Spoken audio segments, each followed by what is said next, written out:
అందరికీ నమస్కారం అండి.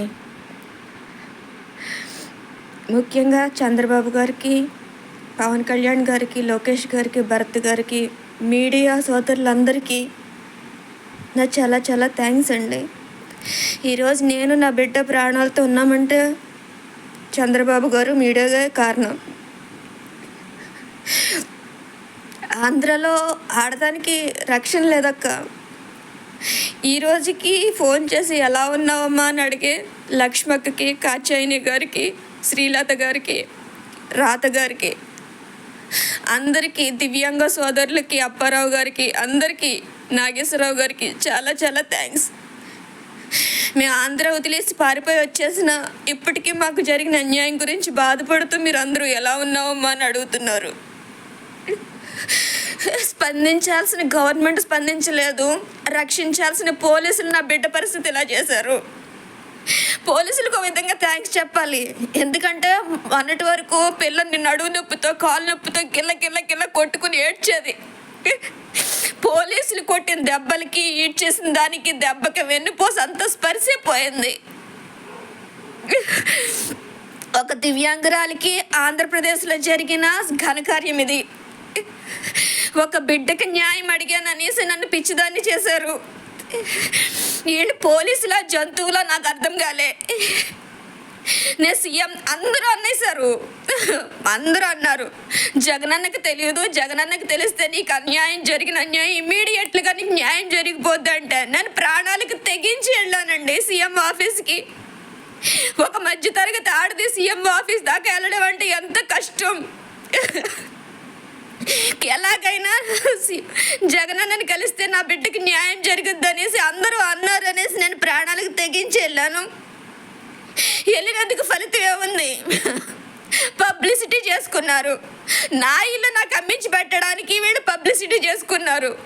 అసలు పోలీసుల ఆ తాడిచెట్టు రాజా కానీ, కుడిపొడి సూర్యనారాయణరావు కానీ ఇంటర్ఫీర్ అవ్వకపోతే నా ప్రాపర్టీ నాకు ప్రాబ్లం లేదు. వైసీపీ నేతలు చేసిన అకృత్యాలకి నా బిడ్డ బలైపోయింది. దానికి న్యాయం చేయమని అడిగాను అనేసి నన్ను పిచ్చిదాన్ని చేశారు. ఇదక్క ఆడదానికైతే ఆంధ్రప్రదేశ్లో రక్షణ లేదు. పోలీసులకు మాత్రం నేను చాలా రుణపడి ఉన్నాను. ఎందుకంటే అప్పటిదాకా నా బిడ్డ ఏడ్చేది, వెన్ను నొప్పి వచ్చేస్తుంది, కాలు నొప్పి వచ్చేస్తుంది అని గిలగిల ఏడ్చేది.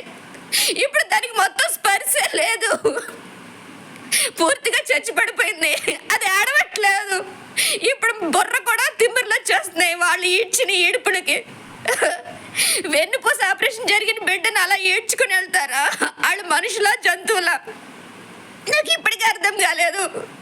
అది అవునా టెర్రరిస్టా లేదంటే నక్సలైటా ఇంకేదన్నా క్రిమినల్లా నాకు అర్థం కాలేదు. దాన్ని అలా 300-400 మంది పోలీసులా నన్ను ఒక దివ్యాంగురాల్ని ఈడ్చుకెళ్ళడానికి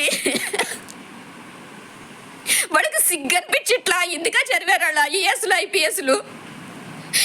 ఆంధ్రప్రదేశ్లో దివ్యాంగుల కమిషన్ చచ్చుబడిపోయింది, హ్యూమన్ రైట్స్ కమిషన్ చచ్చుబడిపోయింది, ఉమెన్ రైట్స్ కమిషన్ చచ్చుబడిపోయింది. అన్ని కమిషన్లు, అన్ని గవర్నమెంట్ ఆఫీసర్స్ అందరూ చచ్చుబడిపోయారు. నా కూతురు ఒకటే అనుకున్నా నేను అప్పటిదాకా. నా కూతురికి కాళ్ళు ఒకటే చచ్చిపడిపోయినాయి. కానీ ఆంధ్రలో మొత్తం న్యాయం అనేది చచ్చుబడిపోయింది. లేడీ కానిస్టేబుల్ ఉన్నది ఆడవాళ్ళని రక్షించడానికి కాదు, ఇలా పసిపిల్లల మీద, ఆడవాళ్ళ మీద దౌర్జన్యం చేయించి నోరు మోయించడానికి, పిచ్చి ఆసుపత్రికి పంపించడానికి, మగజాతికి మట్టి అంటకుండా ఆడవాళ్ళతోనే చంపించడానికి.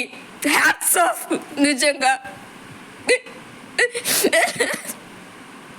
నా బిడ్డ పరిస్థితి ఏ ఆడదానికి రాకూడదు, ఏ పసిబిడ్డకి రాకూడదు అని నేను ట్రై చేశాను అంతే. కానీ నాకు ఎవరి మీద పర్సనల్ గ్రేడ్స్ లేదు. ఒక చిన్న పిల్లకి అన్యాయం జరిగితే ఎంతమంది గొప్పవాళ్ళు స్పందిస్తారా అని. నిజంగా గొప్పవాళ్ళు అందరికీ చచ్చిపడిపోయారండి.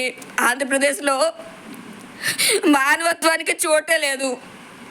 ఏదో అక్కడ పాపం లక్ష్మక్క లాంటి వాళ్ళు బాధపడుతున్నారు, నాగేశ్వరరావు గారు లాంటి వాళ్ళు స్పందిస్తున్నారు.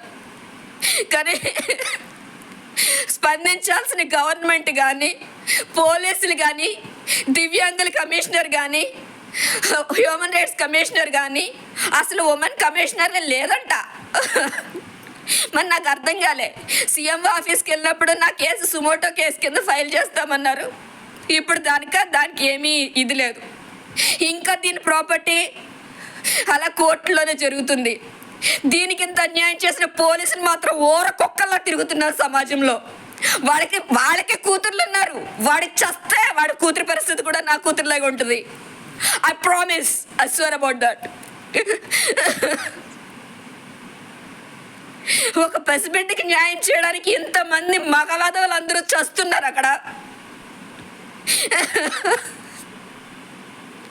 ఏం చెప్పమంటావు అక్క? ఇంకా నాలాగా ఆంధ్ర వదిలి పారిపోతేనే కానీ ఆడదానికి రక్షణ లేదంటే ఇంకే సమాజంలో అక్కడ ఎందుకు బతుకుతున్నారో నాకు అర్థం కావట్లేదు. మళ్ళీ వైసీపీ వస్తే మీరందరూ కూడా సర్దేసుకోవచ్చు. నేను చంద్రబాబు గారు వస్తేనే నేను ఆంధ్రలో అడుగు పెడతా. లేదంటే ఇంకా జగనన్న ప్రభుత్వంలో నాకు నా బిడ్డకి రక్షణ లేదు.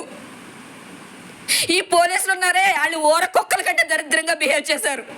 వాళ్ళ బతుకులు ఐపీఎస్లు చదివింది ఎందుక? సిగ్గనిపించట్లే.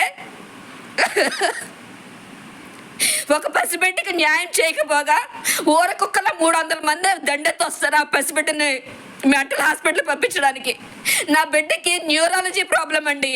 వాళ్ళు చదువుకున్న చదువులో లేదేమో.